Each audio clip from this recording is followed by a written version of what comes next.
back in 1998, I think it was, no, 97, I was approached through a third party to meet a CIA scientist who was desperate to get out what was going on, but he couldn't for reasons that became clear.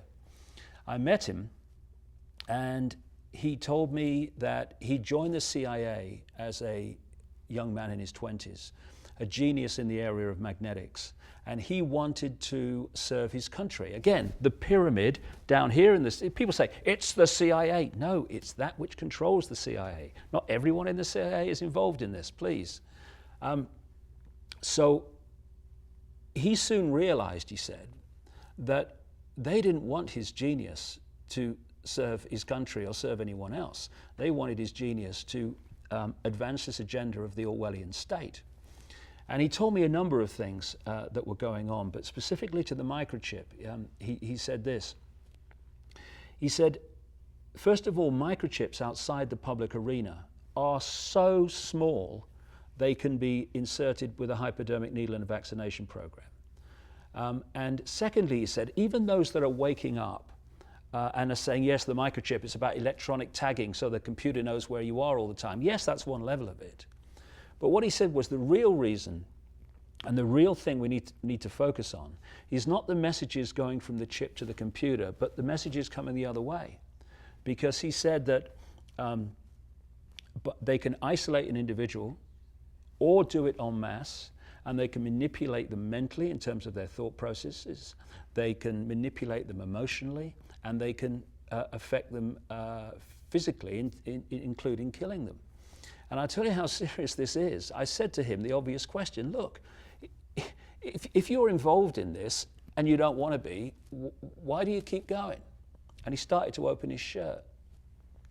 And as he opened his shirt, he said, this is why.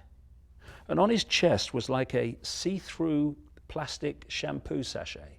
And inside was this orangey golden liquid. And he said, this is what they call in the CIA a patch, someone being patched. He says, there's scientists all over this country and the wider world who are patched. He said, what happened was I resisted what they were pressuring me to do. He said, and I left home one day, and then I have missing time. I don't remember a thing. He said, the next thing I remember was waking up on this medical type bench in this room. And he says, as I got my faculties back, I realized there was something stuck to my chest. And what they'd done was manipulated his body to need the drug in this patch to survive. And the patch has to be replaced every 72 hours.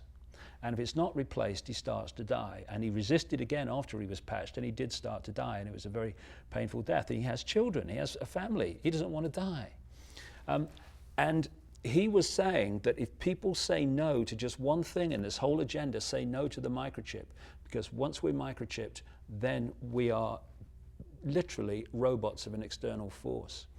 And this whole war on terror, manufactured war on terror, frightening people into giving their freedoms away, at the end of this road is a global microchip population.